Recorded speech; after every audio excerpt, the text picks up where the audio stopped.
opening bell of the NFL Stock Exchange podcast. I'm Trevor Sikkema. That is Connor Rogers. Today we got a treat for you. Today we're getting you hyped about the college football season and the beginning of what would be draft season as well by giving you our top 10 most talented teams in the country, college football, looking at the NFL draft talent that they have for 2023. And then we're also going to go down the college football schedule and give you guys some matchups every single week that you want to look out for that has some of the best NFL draft talent going heads up against each other. Because Connor, you do this. I know I do this. A lot of people do this. When we go to watch these players for final evaluations, we are looking at what they did against the best competition. That's what we're looking at. So we're going to preview a little bit of that. Make sure that you guys have that on your radar. But this is good, man. Finally getting hyped up about it. Hyped out about the schedule. I'm excited.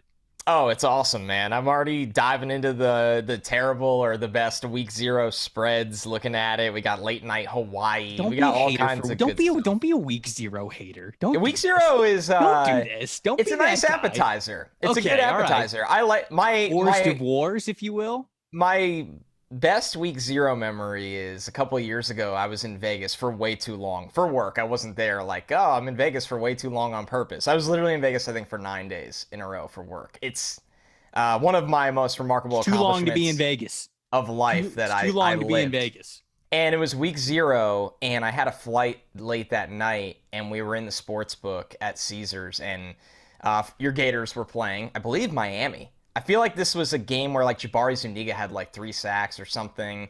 It's really weird memories, but I just remember they played Miami week 2. Maybe Miami. Maybe they. I want to say this is a couple of years ago now, pre-pandemic, and I just remember getting a little buzz on in the book and getting carried away with the game, and I realized that I had to sprint to get to the airport. Like I just called a car.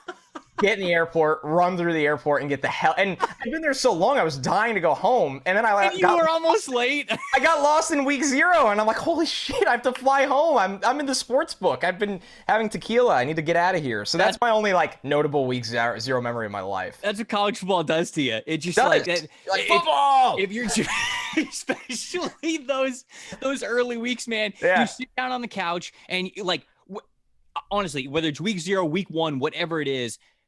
If you're a college football fan out there, you sprint from the bed to the couch at 10 a.m. to listen to game day come on, and then you just sit there, and all of a sudden you go, oh, damn, it's 6:15 p.m., and you just like, what have I been doing? I haven't eaten today. I've only drank Miller Lights, you know? Yep. So it's just, dude, it happens, man. It happens. My favorite moment of the year, and this is no exaggeration, like I value this even over Christmas, which is sacred. My favorite moment of the year is the first Saturday, and I live in the Northeast for anyone that doesn't know that, first Saturday of the year that you can open the windows with the cool fall air and have game day on with the iced coffee. It's my favorite day of the year whenever it arrives. Sometimes it's mid-September, first week of October, whatever it is, that first Saturday with the windows open with college game day on with an iced coffee is the best day of the year. You are so beyond right. I grew up in Florida, so it took us a little bit longer in the calendar to find that literally date. Christmas. But like, you know, when I'll tell you actually when that rolls around, and this is kind of sad, rivalry week at the very end of the season, you know that all of these big matchups are going up against each other. And often by the time we get to the end of November, because that is the Saturday after Thanksgiving, I'm usually home visiting family. Yeah. We usually got the windows open. It's post-Thanksgiving. You're eating leftovers. It's rivalry week. So honestly, that's the week for me. For you, it's probably like week 3. Dude, literally. Usually it's usually the last weekend of September, if I remember correctly. And it's the best time of the year, undoubtedly. I'm very jealous. Well, we're going to get into what we believe are the top 10 most talented teams in college football this season. When it comes to an NFL draft perspective, we've got a lot of notes from summer scouting that we kind of have organized this way into a top 10 teams. And then we're going to give you guys some good schedule. But before we get to that, I got to talk to all the young men out there. Gentlemen, all men strive for gold in their life, right? Gold medals, gold watches, gold everything. Gold is just the standard. It's what you want to hit. However, there is a certain type of man who goes the extra mile, walks with the confidence of an eagle, giggles in the face of danger. He is a big, hairless, winning machine, and when he unzips his pants, he sees he sees platinum. That is right. Manscaped would like to introduce to you their best and biggest hygiene bundle. Yeah, the Platinum Package 4.0. Manscaped is the leader in below-the-waist grooming. Now you can trust them with the whole shebang. Join the 4 million men worldwide who trust Manscaped by going to manscaped.com for 20% off and free shipping if you use the promo code NFLSE. I've said it before, but if you love this podcast, if you want to support this podcast, if you're ever thinking about ordering the Platinum Package, now's the time to do so. You get some percent off. You help the podcast out with that promo code. Manscaped's brand new Platinum Package 4.0 is the biggest bundle that they have ever offered, giving you a bulk discount on their top items. 20% off, free shipping with that promo code NFLSE at manscaped.com. Use the promo code PFF. It's time that you enjoy the finer things in life. Get yourself a Platinum Package for your Platinum Package. Connor, I actually have to do one thing before we get into our rankings here. Did you happen to see my tweet about Thursday Night Football music? No, I'm gonna open. I'm on your I'm on your timeline right now. Go to my profile, and I'm here. We're doing this because I don't know if Amazon is going to bomb my Twitter account and ban me. By the time you're listening to this podcast, maybe they will have banned. Haven't you lost an account already? I have lost an account. Yes, I would live in fear the rest of my life. Story for another day. Hey, you gotta live on the edge, Connor. You gotta live on the edge. All right, okay. Click the tweet and listen. Okay, I'm on it. Just listen to the music. I just need to know. Let me play it out loud. Do you recognize this music? Yeah, Jurassic Park. Okay. Yeah. Oh, so many people. That's insane, by the way. Dude, so many people do awesome not. job. This is a great tweet. So many people do not recognize the song. That's and they're like they're like what is this music, like this is terrible music, like how could they come up with this, or they're actually, some people are saying this is giving off major like Disney or theme park vibes. It's because it is, dude. Okay, number one, this is amazing that this is like iconic. I mean, you're obviously a big Jurassic Park guy. I'm a big Jurassic Park guy. Yes, yeah, I know of Jurassic Park out here. Yeah, we're big fans, and both the originals, of course. I only saw the first new one, but it was amazing. It was incredible. So, anyways, I'm just dying laughing at the replies to this already. I had to bring it up on this show because all morning, I even said to my fiance, I said to Alyssa, I was like, "Am I losing my mind?" There's so many people who don't recognize. I thought that this music was going to be so painfully obvious that was going to be the joke. The joke turns out to be there are so many people who don't know the Jurassic Park theme song. People think it's Red Zone. People think it's like multiple people in the chat. Two people, one person I know, Steven Zantz. Shout out to Zantz, Hoboken local. And then the response to him is from our friend who, shout out to Block, he's getting married this week, says, sounds like Jurassic Park. That's because it is. It is Jurassic I just can't Park. So many people are unsure. They don't know. This is some Disney princess. What? Are we old? Dude, I truly thought the Jurassic Park theme music was so universally recognizable that was going to be the funny part of the tweet. Yeah, I swear, like, me and Trevor didn't play. This is a complete surprise part of the show. I didn't look at, like, that music, it took me 3 seconds. What is it, Hurdle people do now? You got to, like, guess the song and know it in 3 seconds. Oh, my God. Is that a thing? Yeah. It's a thing. Oh, my Lord. Yeah. I mean, this is a great idea, by the way. I am praying for your account. Either Jurassic Park or Amazon, or both of them are going to combine powers to come after you. By the time you listen to this podcast episode, then my account might be banned. I don't know. The next time you hear from me might be Monday's podcast because I might be a Twitter outlaw once again. But look, dude, I just had to freak out about that. I just had to freak out about it. I couldn't believe it. I'm stunned right now. All right, let's get to it. Let's go classic summer scouting methodology here. We will go from number 10 all the way to number 1. We'll talk about our top 10 most talented teams in the country. And you and I chit-chatted a little bit before we hit the record button, but it's hard to really put a numerical value to all these teams. They're more in tiers than anything else. So this is really just kind of an excuse for us to talk about some of the most talented teams in the country. So don't kill us too bad when the rankings officially get tweeted out. It's more of probably in buckets, which we'll talk about throughout the show. But I'm curious, who do you have at number 10? and then maybe some teams that were right around there that didn't make that 10 list. So I really struggle with this one, and you reminded me of one before we got on that's in the mix. For me, it was down to 3 teams, right? It was Iowa with Sam Laporta, Jack Campbell, Justin Jacobs, who I think makes a massive jump this year, and Riley Moss. Yeah. The one you reminded me of, which is Maryland, I'm probably the highest on 2 of their players out of anybody that does this, in both Rakim Jarrett and Darrell and Chami, but they also have Jalen Duncan, who is pretty high in the scouting world's eyes at tackle right now, expect to be a tackle. But number 10 for me, Trevor, is Utah, actually. It is Utah. Oh, you did get Utah in there. Okay. Yeah, I didn't get Utah in there, but... Yep. It's hard, right? Like South Carolina was on the edge here. A couple other ones I don't want to give away for the sake of the show. Utah, for me, Dalton Kincaid, great pass-catching tight end. Right, yeah. I love their secondary. I'm very, very high on Clark Phillips III. I think Travis Broughton, if he comes back healthy, can have a really nice year. They got Braden Daniels on the offensive line. I look at Utah and just think this is going to be a unit that plays really well together.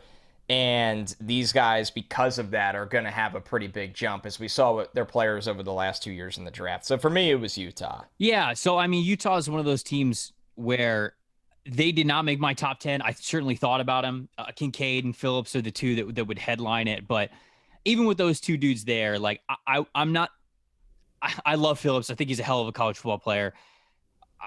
He wasn't super high in my cornerback rankings, so he was a little bit lower for me anyways. Kincaid, I liked, but tight end, how much of a difference maker is he there? And then, you get kind of past that. And you mentioned a couple of names. Some other guys, Cam Rising is their quarterback, who I know they're expecting big things from. Muhammad Diabate, who played at University of Florida. Now he's going to play at Utah. They have a good roster. Which is interesting because obviously they play Florida to start the season. So might have been a little inside job there, a little double agenting in the transfer portal to get him. And even though it's a new coaching staff. So I'm obviously kind of just kidding. But they missed out on my list. I didn't have them in my top 10. You mentioned Maryland. Maryland also just outside my top 10. Dante Demas, Rakim Jarrett. Talia Tagovailoa, I guess we got to talk about as well, because he had a really good start to the year last year. Yeah. He did not finish nearly as well as he started, but he played well for a portion of the year. Maybe you could put it together for a full year. We'll have to see. Number 10 for me was Iowa. It was a team that you mentioned there. Yeah, I like them a lot. I actually initially had Iowa on the outside because when you look at their big difference maker players, it's tight end, it's linebackers. And I was like, okay. Like it's not like I feel like I have to put this team in the top 10. But the more I thought about it, I was like, all right, we've got Laporta close to or within our top 50. Same with Jack Campbell. You like Justin Jacobs a lot. Yeah. We've got Riley Moss right around there. So all of a sudden, we're talking about at least 4 players who arguably have a spot in our top 75, top 60 even, depending on how you like these players, if you like them a little bit more. And so with that, I just think that concentration of talent, top 75, I mean, you're obviously talking about first 3 rounds of the NFL draft. You got 4 guys that are going within the first 3 rounds. Obviously, it's an incredible accomplishment. That's a hell of a crop right there. Even if they were all 4 top 100 guys, I think that's a really great job for Iowa. So I had them at number 10. I wanted to give a shout out to Auburn, who I also maybe thought about getting at number 10. They're 2 defensive ends. You got Colby Wooden, you got Derek Hall. Those are the 2 guys who I think are going to headline what Auburn has.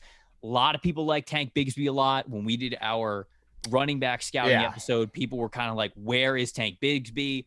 Super talented player. I just think that he's got to really string it all together. Yeah. For him to really be a difference maker in this running back class, because it is so deep and so talented. You mentioned Papo in your linebacker rankings, who cracked your top 5. So Auburn's got a group as well, but I didn't put him in the top 10 because I had Iowa edging him out. So I got Iowa at number 10. I like it. I'm glad that we got both Iowa and Utah on this show. For me, number 9 is LSU. LSU has a lot of talent that can make a big rise. Keishawn Butte is somebody that would it shock anybody if he makes himself into a top 10 pick with the kind of explosive acceleration he has at the position? Right. Absolutely not. It wouldn't surprise me in the slightest. B.J. Ojulari should have a really big year rushing the passer. He plays with 2 other guys that are going to get drafted probably in the top 100, especially Jaquelin Roy, who could go in the top 50, but also Ali Gay, who I haven't been as high on as some people seem to be. He did return back to school, so maybe he didn't get the grade from the NFL advisory board that he wanted, but he's still a good player, right? So it just goes to show you the talent they have on that defensive front and just a insane vertical threat or catch and run threat in Kayshon Boutte. And, it's crazy, Trev, to think this is a team that at one point, Arik Gilbert and Eli Ricks could have been in this conversation as well. So LSU recruits NFL talent every single year. Yeah, LSU's a little bit higher on my list. And I'll get to them in a second. We won't spend too much time on it because you highlighted a lot of the guys there. Number 9 for me is Michigan. And Michigan, I think, is pretty loaded. I don't think there's this like jump out at you star like David Ojabo or like Aiden Hutchinson was even going into last season, but Mazi Smith, who's a defensive tackle, was number 1 on Bruce Feldman's freak list. You got to make sure you make note of him. DJ Turner, the cornerback there, he was on the freak list as well, somebody that you got to watch. Blake Corum, their running back, is somebody I'm expecting big things from in that offensive X-factor role. Their tight end, Eric All, is somebody to watch. Yep. Ronnie Bell, the wide receiver, coming back from that ACL injury that took his season last year. On the offensive line, you got Ryan Hayes, you got Zach Zinter. Those are two guys who headline one of the best offensive lines in college football. So all of a sudden you start listing off that many names and you go, all right, maybe not any first rounders, but certainly a lot of guys that are going to litter, there we go, the mid rounds of what could be their 2023 NFL draft class. So I had to get Michigan there at number 9 for me. Yeah, I had them at 8. So I'll pinball this back to you. That. Yeah, I had Michigan at 8, and it was the same exact players you had written down that I wrote down. Obviously I'm really high on RJ Moten. I think that level of athlete, I didn't even write Moten down too. Yeah, Moten's my favorite prospect on their entire team just because I think that, man, he's focusing on football now. This dude should have been taken in the MLB draft in 2020, as I've said before, and now that he's all in on football, you see the flashes on film as a thumping downhill safety, but is athletic enough to actually cover as well. I think he has a lot of promise. But the guy, Eric All, is very, very underrated at tight end. He has some highlight reel blocks that, are really incredible, can dictate the run game. And guy Blake Corum that you really like running behind him helps. I love Blake Corum, man. Yeah. I'm trying really hard to temper my love for Blake Corum because this is a good team, man. It's a really good team. I think he could really wow some people this year. It's a good team. It's a veteran team in a lot of key areas. So Michigan was at 8 for me. They're at 9 for you. Who'd you have at 8? I have Notre Dame at 8. Okay. This is a team that, they got Michael Mayer, who has a good chance to be tight end 1 in this class. And there's a lot of people who had him as a top 10 prospect. You have him in your top 10, right? Yes, I do. You've got him in the top 10, so obviously a top 10 talent there. I have him at 7. That's definitely something that'll boost your stock overall. They also have Isaiah Foskey, apparently one of the most underrated prospects of this show now, because I had him in the top 10. You didn't even have him in the top 50.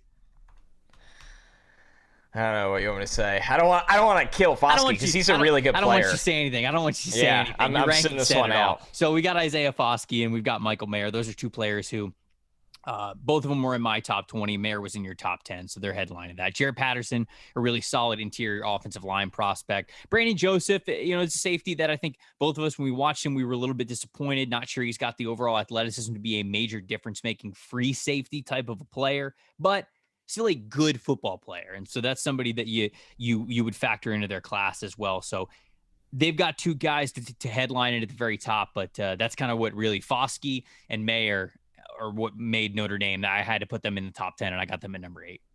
Yeah, they're coming up for me. Another program that's just loaded with talent. Okay, so we are on number 7 now, correct? Yes. Michigan was 8. Yes. Notre Dame was 8 for you.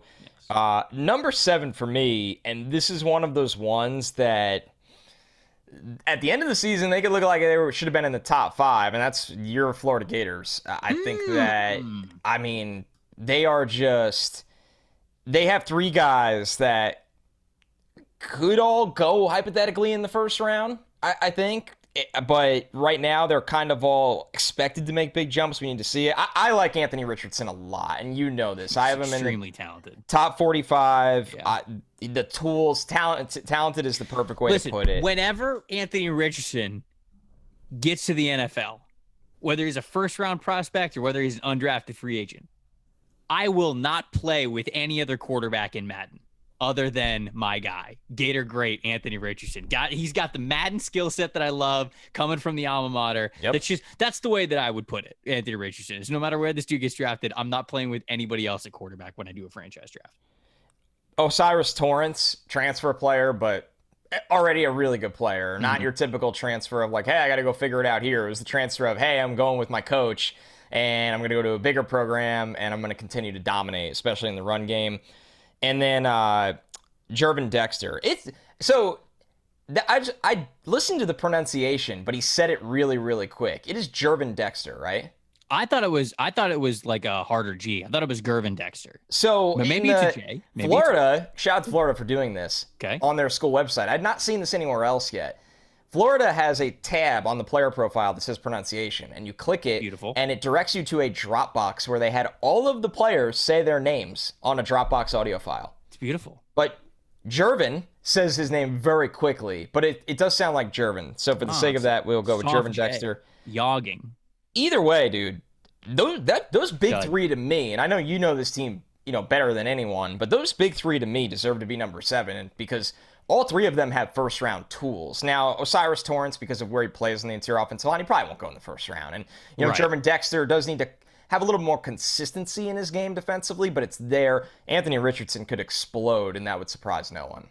Yeah, you say they absolutely deserve to be 7. I think they deserve to be a tad higher. So I'll get to them in a second. I told you that I was going to get to LSU. LSU is my number 7 team, so I'm a little bit higher on LSU as well. You talked about the guys, Keishon Butte, BJ Ojulari, Jaquelin Roy, Ali Gay, and then they've got Noah Kane as well, who came over from Penn State, Sevin Banks, who came over from Ohio State. Both of those guys, highly touted recruits. There was lots of expectations for them when they were at their old schools, maybe a new spot. They're going to be able to get a little bit more out of their talent before they left their old places. So I just think that there's certainly names to know there that we've been talking about in NFL draft circles for a while now. They also have Mike Jones at linebacker. So, dude, plenty of NFL talent. Yeah, exactly. 281-330-8004.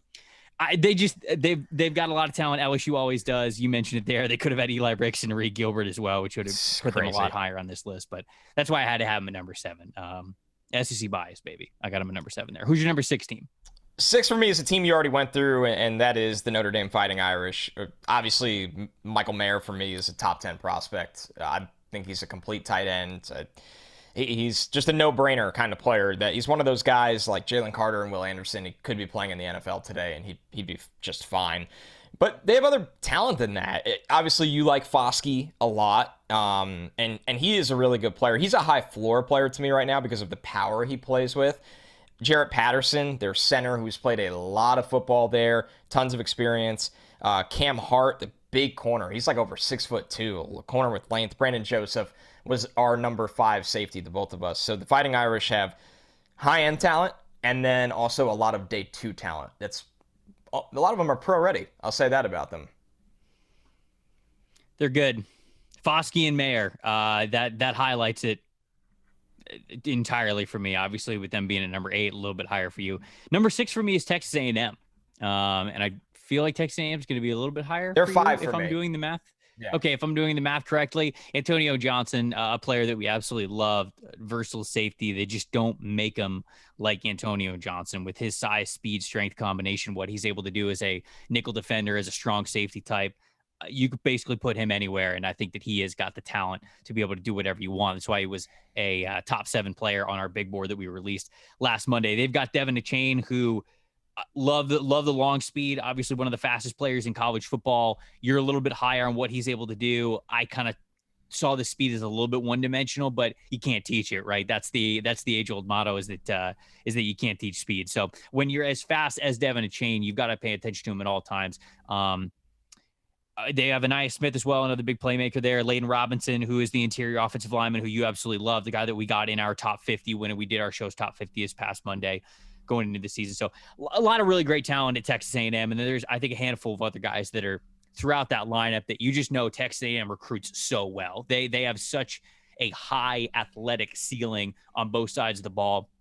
You never know if there's going to be a player who really pops out to you from Texas A&M. So even with the guys that we know, the guys that the talent we've seen, and even me trusting that Jimbo's got some hidden talent that might pop out at some point this year, I just think that Texas A&M, like Florida, like LSU, these SEC hotbed teams that are always in the top 10 of recruiting, they've just got so much talent within them. So that's why I had to put them in number 6. The way they recruit, they're poised to have multiple players break out and enter this show. But right now, for me, why I had them at 5 was Antonio Johnson, for me, was a top 10 player on my big board at number 9. Then you get to Devon Achane, who's 25th on the board. Yeah, so obviously a player I really value. And Leighton Robinson was 26. So they had 3 players on my top 50, but all 3 of them were in the top 30. And that alone, that level of borderline first-round talent for the other 2 guys, and then a no-brainer first-rounder in Antonio Johnson, made them number 5 for me. So they're gonna be a tough out in the SEC, man. They are for real, and they are a mix of young talent, like I said, that could break out, but those 3 guys as your foundation, I mean, those 3 guys can be superstars at their own positions. Yep. All right, we'll round out the top 5. I'll get to my 5 and then the rest of the teams that we have in there. But before we get to that, you got to get ready for NFL's Week 1 action with DraftKings Sportsbook, an official sports betting partner of the NFL. If you bet just $5 on any football game, you get $200 in free bets instantly. Now everyone can experience the thrill of DraftKings early win promotion here. If you bet $5 on any game with DraftKings Sportsbook, get up to 7, you win. Bet on any NFL team of your choice, and if your team takes the lead by 7 points at all during the game, you get paid instantly, just right off the bat, even if your team loses, which is crazy if you just think the team's going to start out hot. DraftKings is safe, secure, and reliable. Best of all, you can deposit and withdraw your cash whenever you want. Download the DraftKings Sports app now. Use the promo code PFF to get $200 in free bets instantly when you place a $5 bet on any football game. That's promo code PFF, only at DraftKings Sportsbook. 21 or older in most eligible states, but age varies by jurisdiction. Eligibility restrictions apply. See DraftKings.com/sportsbook for terms and resources. Gambling problem? Call 1-800-GAMBLER in Tennessee. Call or text the Tennessee Red Line at 1-800-889-9789. New York, call 877-8-HOPENY or HOPENY. One per customer, minimum $5 deposit, and wager $200 issued as 25 free bets. That's how you get the $200 there. But great deal from DraftKings Sportsbook. If you're brand new to betting, sign up, use the promo code, throw the $5 out there, and then you get to play with the rest of the money there. So it's a really good opportunity, really good deal there, even if you're brand new to betting. Number 5 for me, getting back to Calvin Ridley. Oh, no comment there. I hate it. Let me just say that. We all hate it. We all justice for Calvin. Wasn't he? He's like betting on his own team. Dude, he made a parlay on the Falcons while he was out. It's ridiculous. He bet on his own team while ridiculous. He was out. It's not like he was on the field throwing a game. What? Okay, whatever. Sorry. Number 5 for me. We digress, truly, as a society. Florida is at number 5. You had them at number 7, I think. Anthony Richardson could end up being a first-round quarterback. Jervin Dexter, Soft G, could end up being a first-round defensive lineman. Osiris Torrance could end up being a first-round interior offensive lineman. Outside of them, they've got really great veterans like Brenton Cox Jr., who we've talked about for a couple of years in NFL draft. Forgot about Brenton when I brought them up. He's still there. Man, he's had some big flashes. Just needs... He's a frustrating player. The defense has not been good enough over the last couple of years. And yeah, he got Darian Kennard real good, I remember one time. I really do. I think that Brenton Cox Jr. is a pretty decent edge rusher, but somehow he's still at Florida. Somehow Ventrell Miller, the linebacker, is also still at Florida. He's been there 8 years. I think he's on his 7th year. I really do. I think he's on his 6th or 7th year. They've got Troy Dean and Rashad Torrance as well in the secondary, who are some NFL caliber players. They've got a lot of guys. And for Billy Napier taking over at Florida, it's going to take a lot to turn that into wins. But in terms of NFL draft talent, there's a lot there. I think that there are a lot worse teams and rosters that you could take over when you are a brand new head coach. So I got Florida at number 5. They're really in that, I'll say probably 3rd tier of teams, with Florida, Texas A&M, LSU, Notre Dame. They're probably all in that 4-team bucket there that you could probably mix and match any way, shape, or form. So who you got at number 4? This is where I think it gets interesting because I think we've got the same 4 teams but I wonder what the order is. Ventrell Miller got to Florida in 2017. Dude, if you told me 2011, I would have believed you. He's going to be a 24-year-old prospect, which isn't unheard of. It's pretty rare for an SEC guy, though, to be a 24-year-old prospect. That's crazy. All right, I'll stop distracting us from the more important things. Number 4 for me, Trevor, which I kind of have a feeling it's the same for you, is Clemson. Okay.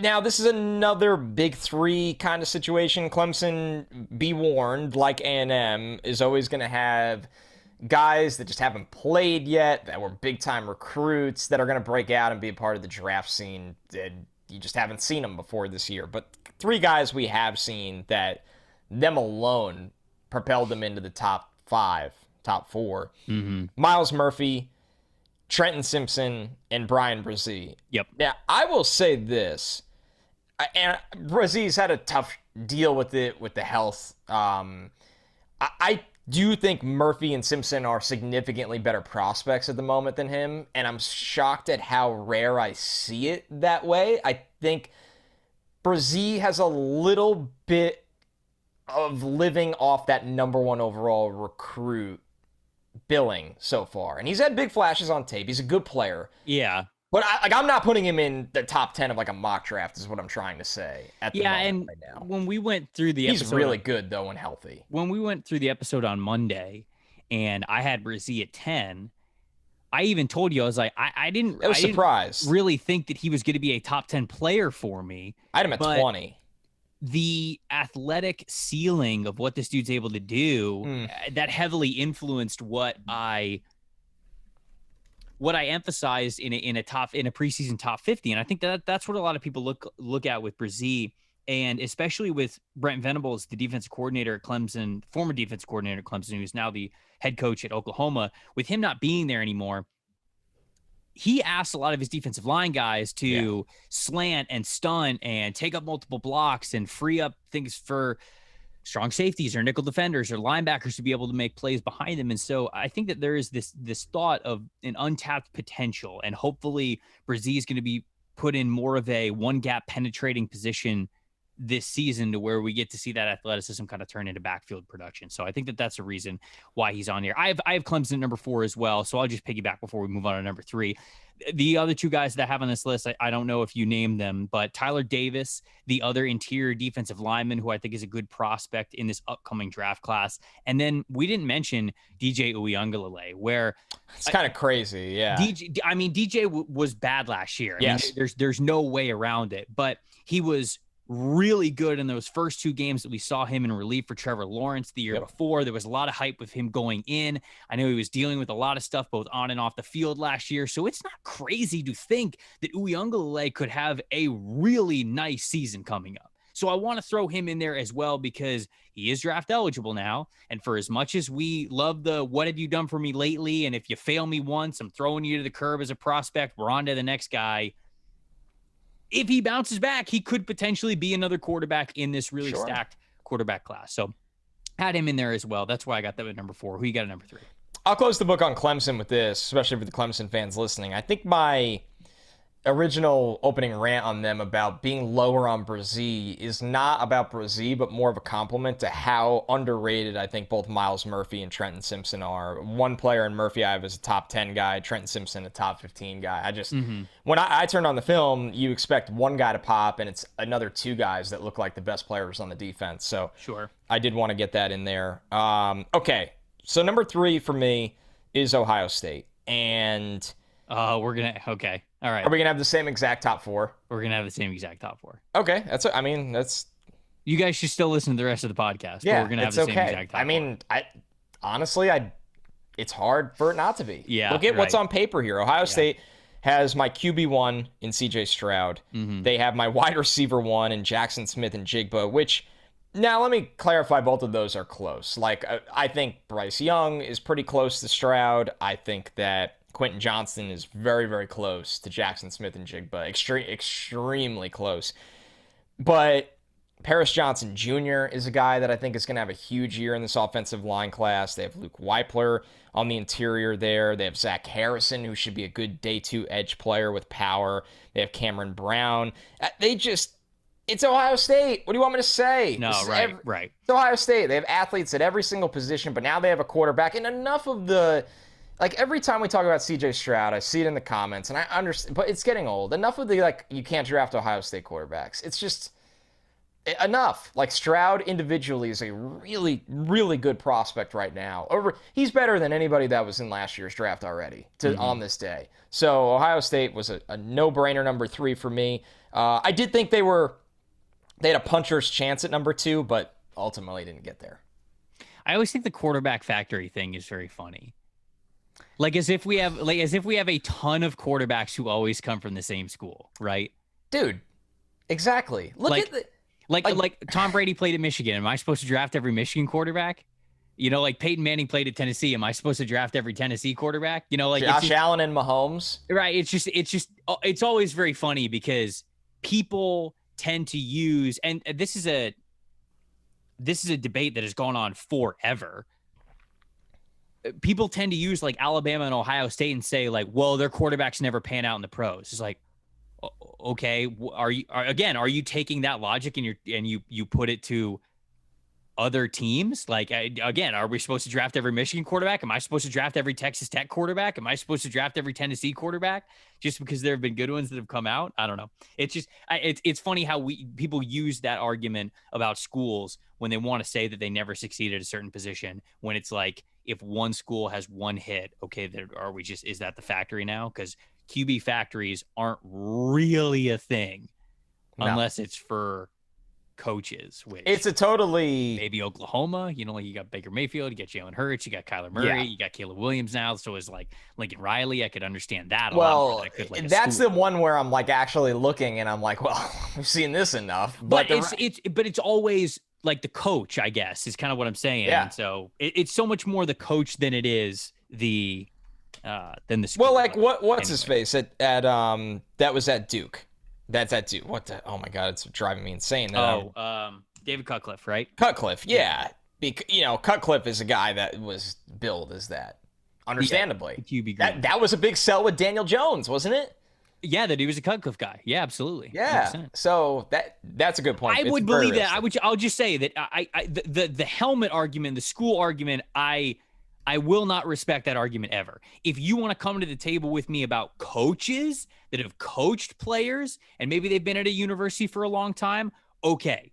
Now we can maybe actually have a conversation about it. So, anyways, that was a tangent. I didn't think that I'd go on. I have Ohio State at number 3 as well. CJ Stroud, Jack Smith, and Jigba, they're very good. Paris Johnson Jr. They did. Paris Campbell was. They did have Paris Campbell. Once upon a time. Zach Harrison, DeJuan Jones. You mentioned some of the secondary players as well.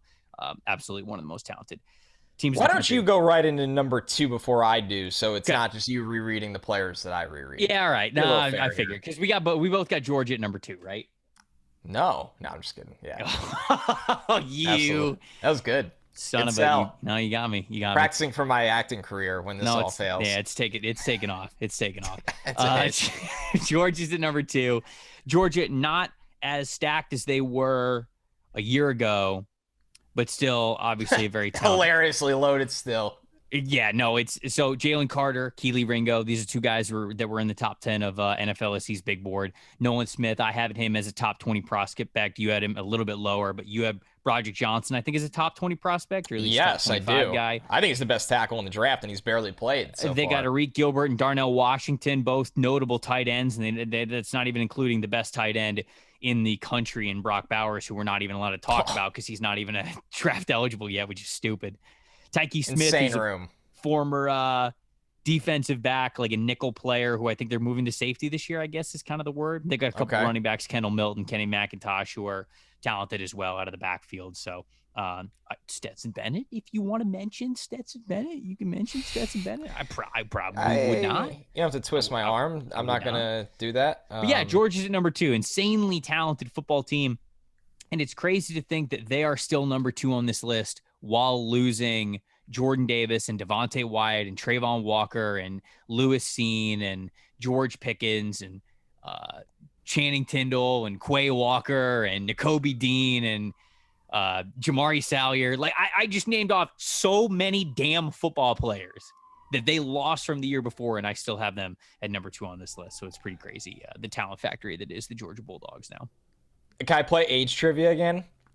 How old do you think on this Halloween Stetson Bennett will be? I would guess 24. 25.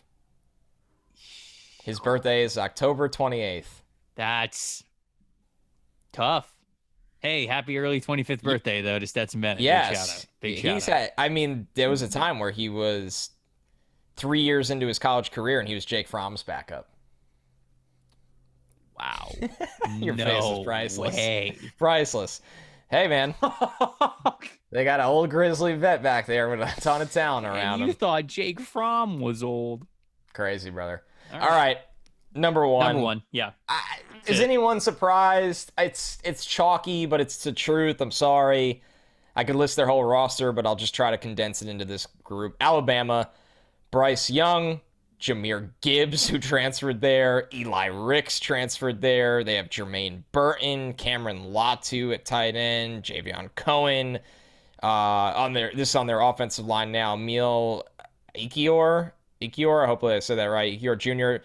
Defensively, Will Anderson, the best player in the country, best prospect in the country. Henry Tuatua. And then in the defensive backfield, both Brian Branch and Jordan Battle. It's funny. I have Alabama number 1. You didn't even mention Malachi Moore, too, who is draft eligible. It's nuts. Malachi Moore was nuts as a freshman, and then he was hurt a bunch last year, and so he was in and out of the lineup and everything. But I remember watching Malachi Moore, and I was like, this guy's going to be really good. I honestly forgot about him when making this list. Branch ended up taking his spot at nickel because he just wasn't playing well. I really do think that he was hurt last year. But if he's fully healthy, I mean, that secondary is nuts for Alabama. And it always is, dude. They're just loaded. They get smart players. They get athletes. Their corners are usually longer guys that can run. I was laughing going through our YouTube comments because there's always a lot of good stuff to banter with in there, respond in there, or at least read it for your own laughs. And it's all usually good comments.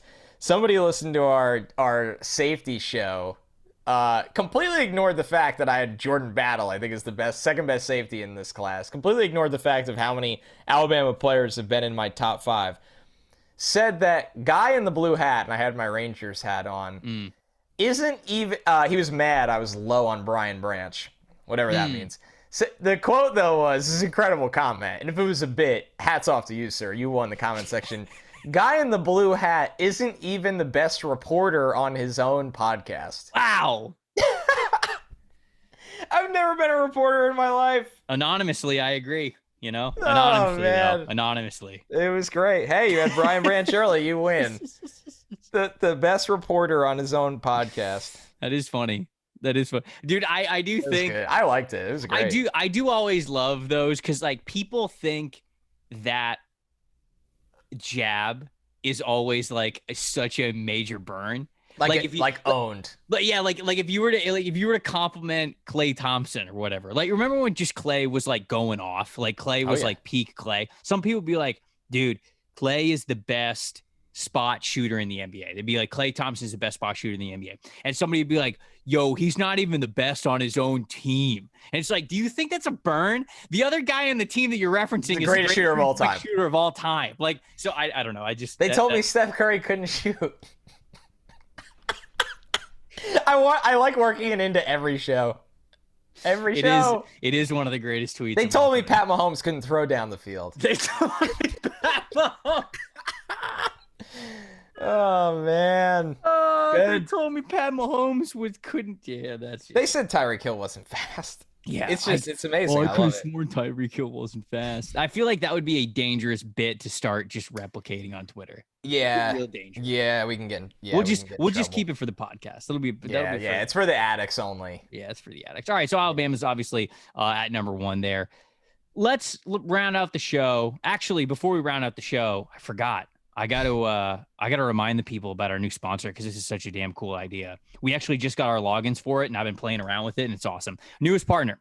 Listen to this, guys. Revolutionizing the world of sports betting and fan engagement by making sports fandom profitable. Okay, that company is Symbol, Simbull, all one word. The stock market of sports. Symbol was a PFF sponsor last year. and they're back again for this football season. Symbol lets you trade pro and college teams like stocks and even earn cash dividend payouts when your team wins. Symbol took the thrill of sports betting and combined it with the profitability of the stock market to give you a platform where fortune favors the fan. It's exactly what you think. If you're looking at preseason bets right now, you can see exactly what a team would be quote unquote trading for. And if you think they're going to have a better year than what's expected, you can buy them now. You can really cash out. Download the Symbol mobile app for iOS, searching SIMBULL in the App Store. Use the promo code NFLSE once again to help out this podcast. Receive a free team stock valued up to $150 upon signing up. The PFF team is even getting in the Symbol market themselves this season. I just got my login. I've been playing around with it. I've been looking at some teams that are juicy. I'm not going to lie. I'm looking at the Jets. Jets look a little bit low. Connor. I'm thinking about taking a bet here. Because when Zach Wilson comes back, I think they're going to be all right. Let me tell you about investing hope into the New York Jets. A memoir.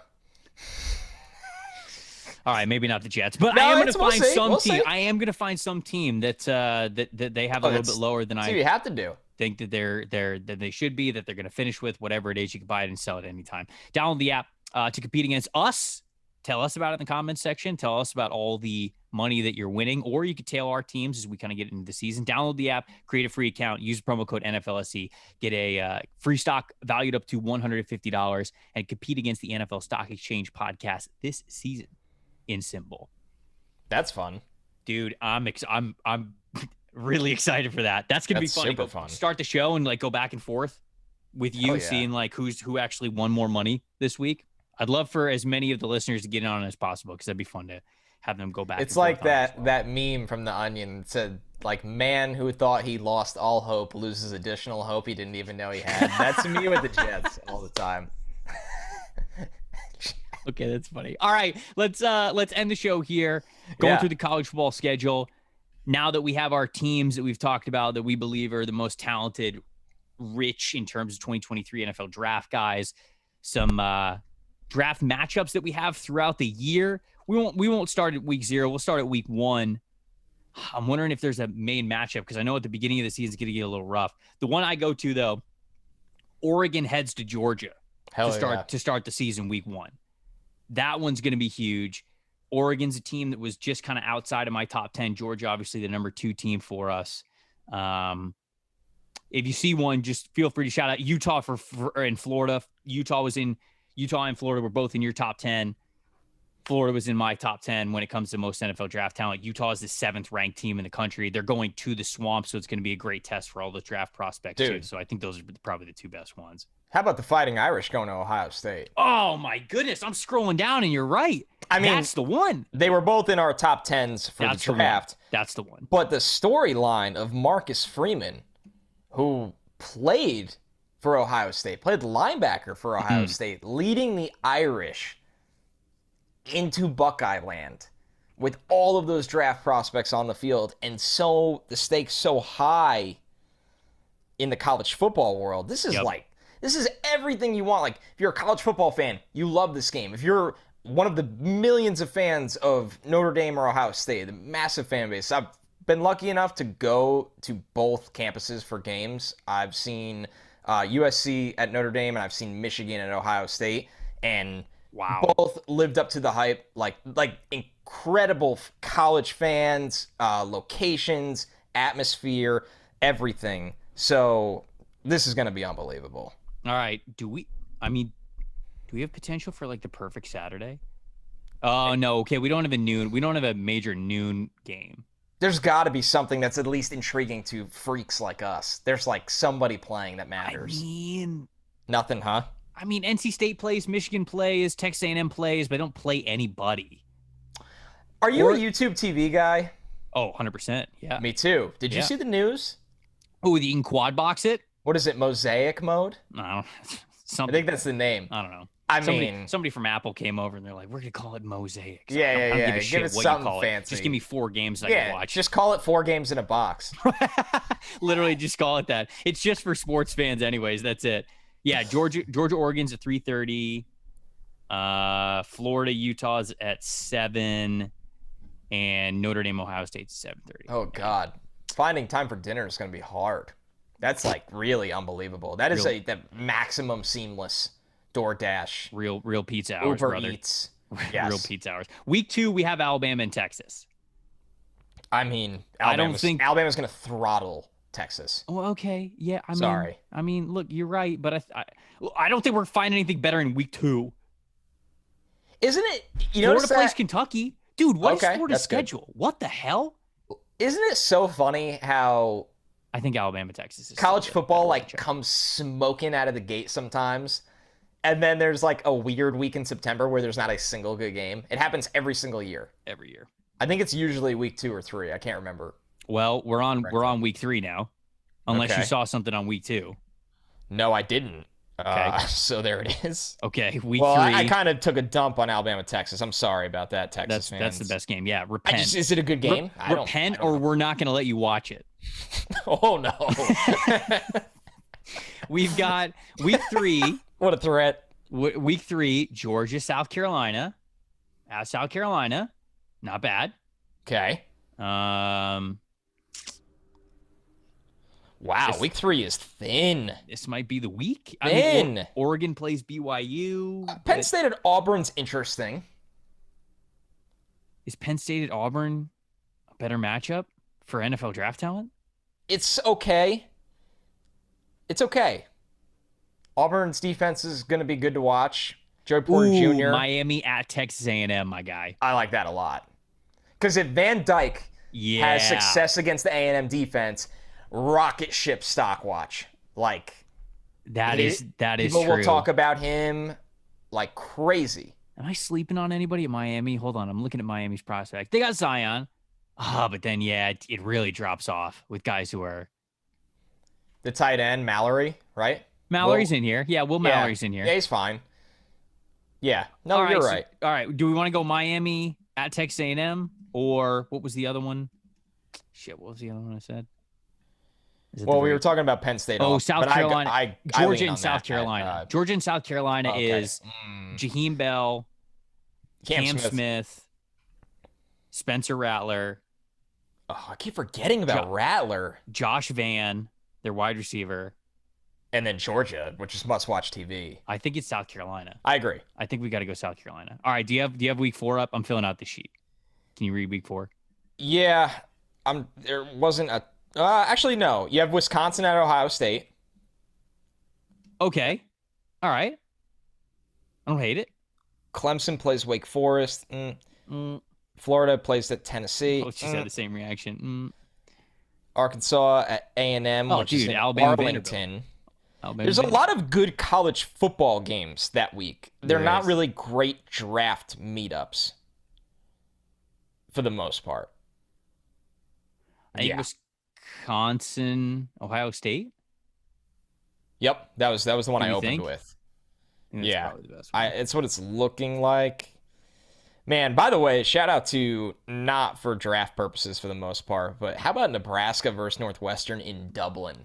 Oh, sad I can't make that trip, but that it's something that I bet you are. But man, that's something, brother. That's something that they need to do every single year. Sad I can't make that trip. You said sad I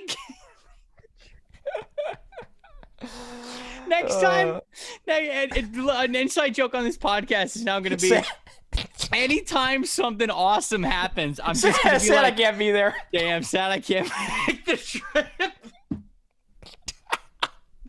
It's gonna be like the Final Four or something, like in college basketball. Sad I won't be there. Yeah, sad I can't be. like any of us had a damn shot at going to Dublin to watch Nebraska Northwestern. Hey man, I wouldn't rule it out completely. It's a shorter flight than people realize. That's true. All right, week 5, Alabama, Arkansas. It's gonna be tough to beat that. Yeah. Clemson, NC State. Devin Leary. I'm looking at some I'm not even like, I'm to the point where I'm not reading them, the lack of excitement the games I'm seeing. Kentucky, Ole Miss. Okay. Maybe Kentucky, Ole Miss. Yeah. I mean, by default, right? We're not really. I'd probably rather watch Alabama, Arkansas, to be honest with you. Yeah, Jalen Catalon versus everyone. Jalen Catalon versus the world. The Jon Snow meme. That's Jalen Catalon against Alabama. All right, Alabama at Arkansas for week 5, week 6. Oh, Alabama, Texas A&M. That's probably going to be it. God, we're going to have Alabama on here so many times. Georgia and Auburn is that week. Damn. It's a good week. Yep. Texas, Oklahoma's that week. Oh, boy. Clemson versus Philly, Jurkovec at Boston College. Kentucky, South Carolina, Spencer Rattler versus Will Levis. Look at this slate, my guy. I got my week 7 game. I think Alabama, Texas A&M, and it has to be 100%. Yeah. What is your week 7 game then? USC at Utah. I think that's the best one. You are 100% correct, and I'm about to rant on something once I finish typing this in. Okay, so the PFF College Twitter account tweeted out my top 6 prediction that I had in the preseason because they were asking us for that. Did you get roasted? And I have this is a college football playoff prediction, and I have Alabama at 1, I have Ohio State at 2, I have USC at 3, I have Clemson at 4, I have Michigan at 5, and I have Georgia at 6. Now this is a college football playoff prediction, okay, people?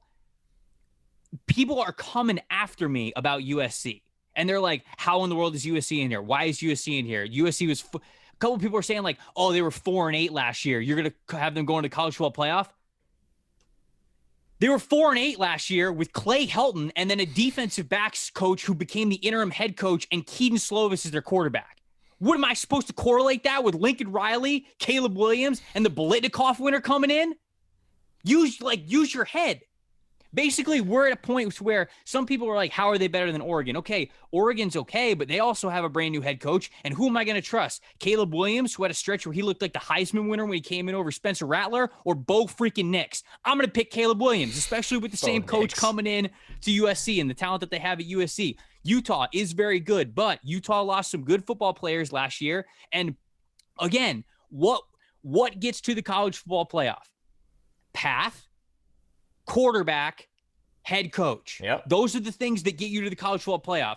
USC basically has to just survive to get to the Pac-12 title, I think, against Utah. That's it. I don't believe they play Utah in the regular season. So they do. USC goes to Utah week 7, and I think they lose. I'm an idiot here. So basically, you're in a situation where USC's entire college football playoff hopes could potentially just lean on one game. Probably. One game. Probably. And it's Lincoln Riley and Caleb Williams throwing the ball to Jordan Addison. Like, if you want to say that Utah is going to win the Pac-12, that's fine. Like, you could say that. But for people to act like USC, I don't know if people out there just don't want to like USC and want USC to be bad forever, because that might be the case. But I don't know what to tell you. Lincoln Riley's been one of the best head coaches in all of college football for the last 5 years. He's coached 2 Heisman Trophy winners. He's coached Jalen Hurts, who's been a damn good quarterback, who's turned into a damn good pro quarterback as well. Had one of those potent offenses every single year, no matter what offensive players he has around him. Now he's going to USC. He's got the same exact quarterback he had last year that put on prolific numbers in some games, and he's adding the top receiver in college football last year. USC is going to be good. I just had to rant that. I don't know. I'm glad you did. Defend your honor.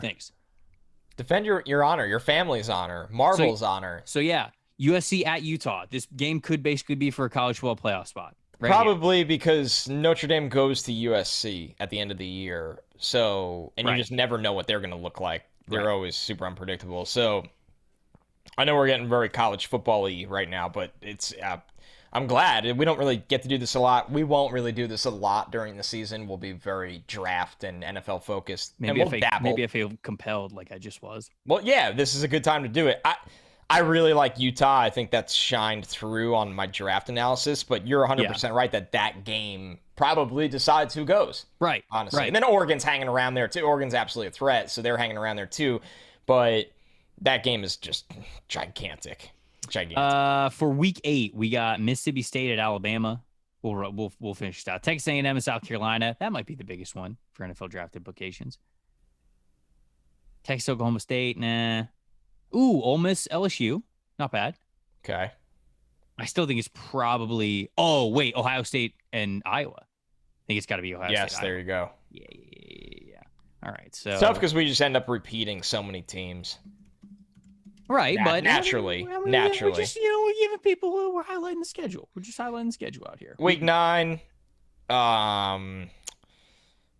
A&M plays Ole Miss. Yeah, Week 9's a little tough. Florida, Georgia. Week 9's rough. It's a little rough. Ohio State, Penn State. It's a little rough. Yeah. I guess Ole Miss at A&M. Yeah, that's probably it. I don't know who else we'd put here. Ohio State, Penn State, Florida, Georgia. Florida, Georgia. Oh. Florida, Georgia. Oh, yeah, it's Florida, Georgia. 100%. In a runaway. Week 10, clearly Michigan at Rutgers. Yeah. I'll probably be there. Wish I could be there. Wish I could make that trip. Yeah, I wish you could make the trip. Florida. Wish A&M. I didn't feel so obligated to. Ooh, Baylor, Oklahoma. That's a good college football matchup. Oh no. Clemson going to South Bend. Oh, that's on this one. That's a beautiful game. Yep. 100%. Alabama goes to Baton Rouge. Oh, that's a good one too. Week 10 is hot. Spread I guess it I'm out, not going to Michigan, Rutgers. I don't want to miss all these games. Damn. Okay. I think I'm still going with Clemson and Notre Dame.